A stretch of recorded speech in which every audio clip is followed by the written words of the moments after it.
আসসালামু আলাইকুম। আলহামদুলিল্লাহ, দীর্ঘ ১ মাস অপেক্ষা করার পর আমাদের খামারের জন্য ইনকিউবেটর মেশিন খুলনা থেকে মাইজদি চলে আসছে।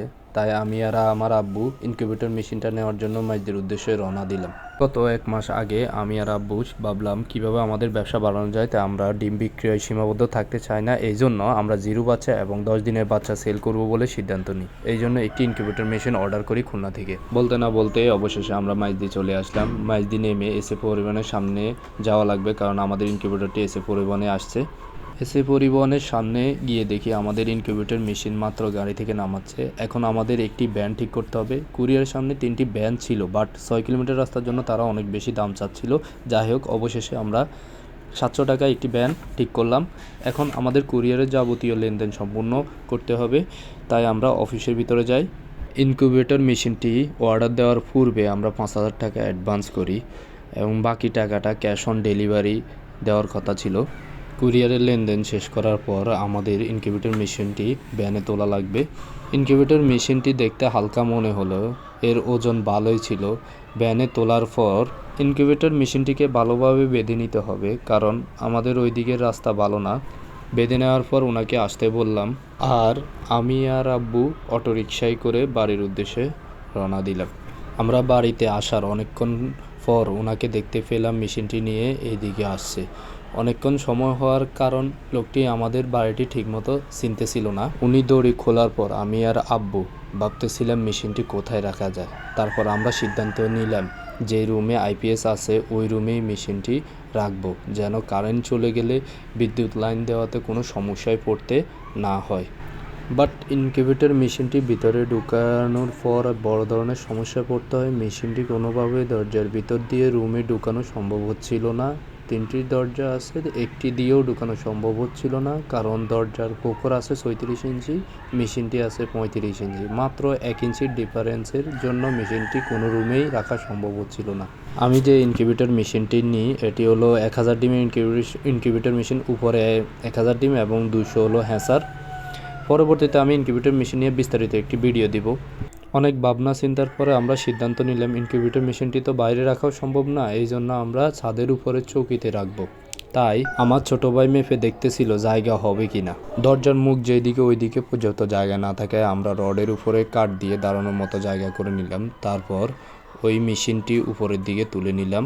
মেশিনটি উপরে তোলার পর আমার ছোট ভাই লাইন দেওয়ার আগে মেশিনটিকে ভালো করে চেক করে নিতেছে। চেক করার পর আমরা বালতি পানি ভর্তি করে ভিতরে অল্প পরিমাণ কিছু ডিম দিয়ে 6 ঘন্টার ট্রায়ালের জন্য রেখে দিলাম। তো যাই হোক, আমাদের জন্য দোয়া করবেন, আল্লাহ তাআলা যেন আমাদের ব্যবসায় বারাকা দান করেন। আর আপনারা যারা টাইগার মুরগি শুরু করতে চাচ্ছেন অবশ্যই দেখে বুঝে শুনে তারপর শুরু করবেন ইনশাআল্লাহ। আসসালামু আলাইকুম ওয়া রাহমাতুল্লাহ।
ভিতরে